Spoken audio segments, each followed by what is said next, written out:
Kuna vakateerera tinokukwazisai tinokuchingamidzai kuchirongwa chedu apo toda kuti tidzidze nasi pamusoro pechinhu chinonzi blessing kana kuti Ropafadzo. We want to understand it in this dimension yandichagona kupa muzuva ranhasi. Saka chinhu chatoda kuti titange tanzwisisa, in the Bible tinogara tichiverenga pamusoro pevarume vakaita sana Abraham. For example, anonzi anga akaropafadzwa pazvose. Saka takada kuzoita tsvagurudzo yekuti anga akamboropafadzwa nezvinhu zvipi. Zvichida pane zvimwe zvinhu zvatiri kumisa pakunge tichisangana nechinhu chinonzi ropafadzo. Tikutarisawo munhu akaita saJob, anonzi anga akaropafadzwa zvekare.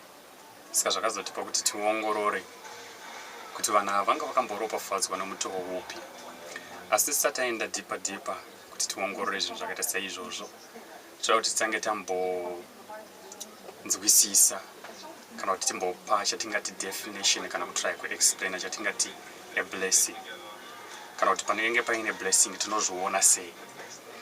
So panenge paine blessing kazhinji pane multiplication inenge ichiitika kana kuti addition yezvinhu zvinenge zvichiitika. Zvoreva kuti zvinhu zvinenge zvinosvika pazvinokukwanira uye zvakawanda zvichipfachukira zvekare. Saka ipapo tinokwanisa kuona kuti panenge paine a blessing.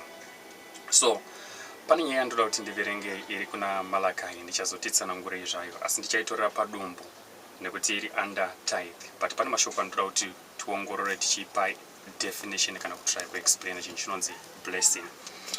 Right, from Malachi 3:11 inoti, ndichatukawo udyi nokuda kwenyu, arege kuparadza zvibereko zveminda yenyu nemizambiringa yenyu, haingazuki zvibereko zvayo mumunda nguva isati yasvika, ndizvo zvinotaura Jehovha wehondo. Ndudzi dzose dzichati muri vanhu vakafara nokuti muchava nyika inofadza, ndizvo zvinotaura Jehovha wehondo. Saka chirungu rinotaura iro richiti, I will prevent pests from devouring your crops, and the vines in your fields will not cast their fruit, says the Lord Almighty. Then all the nations will call you blessed, for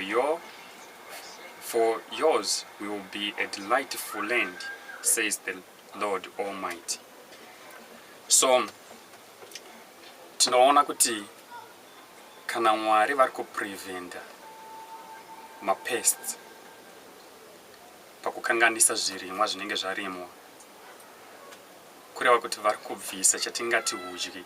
Saka zvandoda kuedza kutsanangura ndezvekuti panenge paine a blessing inogona kukanganisika kuitika kwayo, kana kuti multiplication kana kuwanda kwezvinhu kunogona kukanganiswa nekuda kwezvinenge zvichibvisa. So unoona kuti palife yatinenge tichirarama pane zvinhu zvinenge zvichitorwisa zvinotibira, ingava mari chaichaya unogona kutoibirwa. Mumunda mako chaimo unogona kutadza kuita guhu rakaita se rakakwana, kuna vanhu vane divisi. Saka Mwari kana achipreventa zvinhu zvakaita sedivisi, the result inozovapo inenge iri a blessing.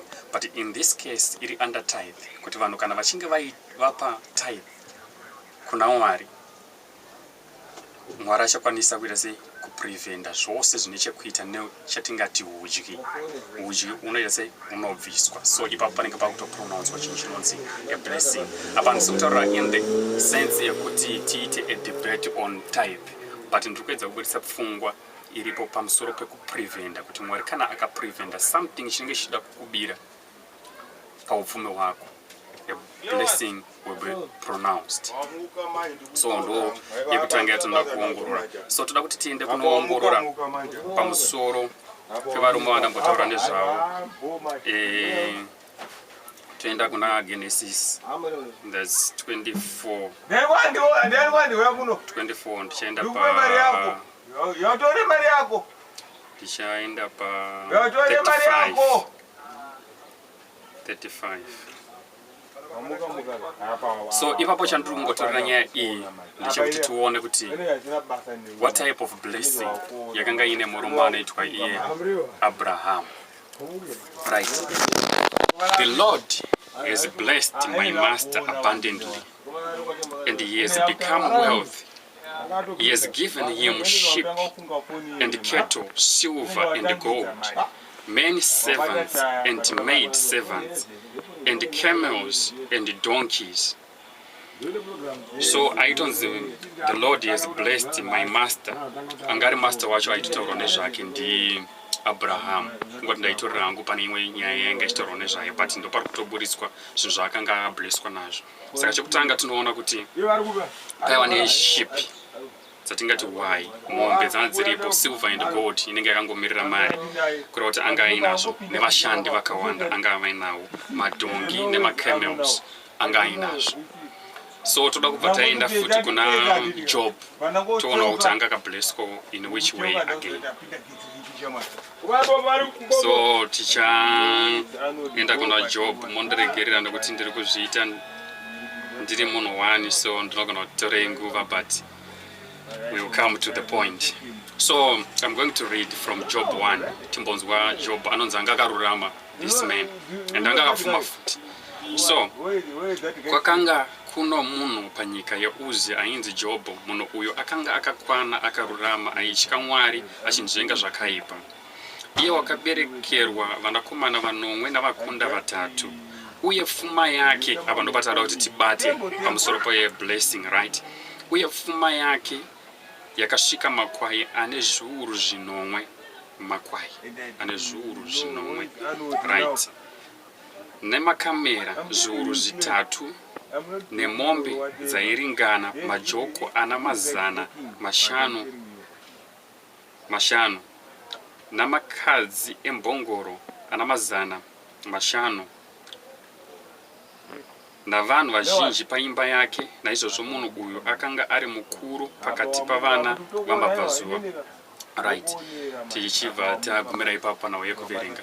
So if we look at these two people, vanonzi vanga vari very blessed. Tinoda kutanga kuongorora kuti chavanga vakablesswa nacho chimbori chii.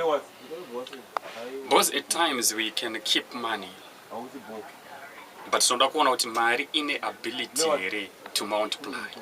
So if we look closely at these people, we can see kuti vanga vane makwai, vanga vane mbudzi, vanga vane mombe, vanga vane makamera, vanga vane madongi. Zvinotiratidza izvo kuti zvinhu zvavakanga vachichengeta zvichipronouncwa as a blessing kwavari, zvinhu zvakatosikwa, zvakatoropafadzwa kare. Kuropafadzwa kwazvanga zvakaitwa ndokwekuti zvine ability to multiply. Zvinokwanisa kubereka zvichiita sei, zvichiwanda. So zvatinoda kuedza kutsanangura ndezvekuti ngatisvike patinoona in this angle, sometimes we are missing our blessings. Because zvimwe zvinhu zvatinenge tichida kunge tichiita keep doesn't have that ability to multiply pachizvazvo. But takatarisa kune mombe, they can multiply. And kana wakudzitengesa, unozoona kuti unogona kudzitengesa dzawanda, watova munhu akaita sei, akapfuma. But if you keep your money right now, inogona kuramba yakadaro. Unless kutoti inzi yawedzera, unge uchitoita ma-savings, but ndiwo unodambuka bhashi, ndekuramba uchiita sei, uchingoshanda. So unoona kuti in this method vazhinji vanogona kuiona semethod yakasara, but to me I can see kuti ndiwo yanga yakatopfumisa these people, and hatingaiti yakasara, because we can see even vanhu vanokopwa nevanhu vazhinji, even varungu. You can see kuti some of them, even tiri muno muSouth Africa, they are keeping those livestock, domestic animals. They are still keeping them, and vari mumafarms. Zvirimwa zvavanenge vachinirikina vachitodyara izvozvozvo zvine ability yekumultiply pachizvavo. So kana paitika a multiplication, takutoona kuti there is a blessing. So I think we should go back to the drawing table and see if we really want to be blessed. Kuti toita sei. I think if we start to keep these things like mombe, makwai, tunokwanisa kuzopedzisira tane akawanda. Even mari atingagona kuzotambudzika kuti hatina mari. Macamels vaya keeper for a purpose, maybe yekutravela ma long distance. Handisi kuramba kuti munhu anogona kuita a car. But tikutaura chinhu chinogona kuita kuti uve nezvinhu zvokuti even ukasiya basa right now, you can still survive. But now we can depend mainly on kushanda. because we don't have something that can sustain us after tasiya mabasa AI. But if we keep these animals, izo tikwanisa ku multiply. Zvinotibatsira kuti tive neupfumi hwakanyanya. Huku ngazvichengetwe, mbudzi ngazvichengetwe, zvipfuyo ngazvichengetwe, zvirimwa zvinorimwa ngazvichengetwe.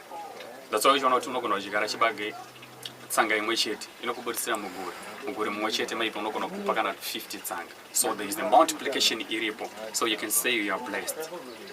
Tisava mind yekuti kana tafunga about blessing, it's all about kuti unofunga kuti ndichanonga mazimari. But we have to follow the principles of the Lord so that we can be blessed. Because each time patongotaura nawe blessing, munhu anobvafungidza kuti there is a huge miracle which is going to happen. Mwari anoblessa zvinhu zvainazvo. Sometimes tinokanganisa chinhu chinonzi blessing because we don't have those things.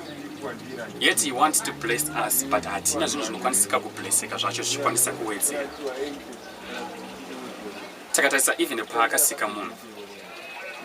Asika munhu, Adam and Eve. Unoona kuti vakapiwa the ability to multiply. Zvichitobatsira iye kuti asarambe ari Mwari anongoramba achingoumba munhu nedhaga, but akaisa that mbeu matiri so that we can multiply. So tinofana kusvika pakurizina in that way.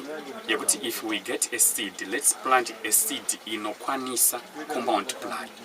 Then we can talk about a blessing. Kana taita zvinhu zvakaita seizvozvo.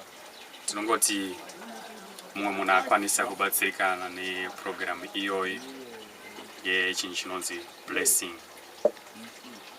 Ndatenda.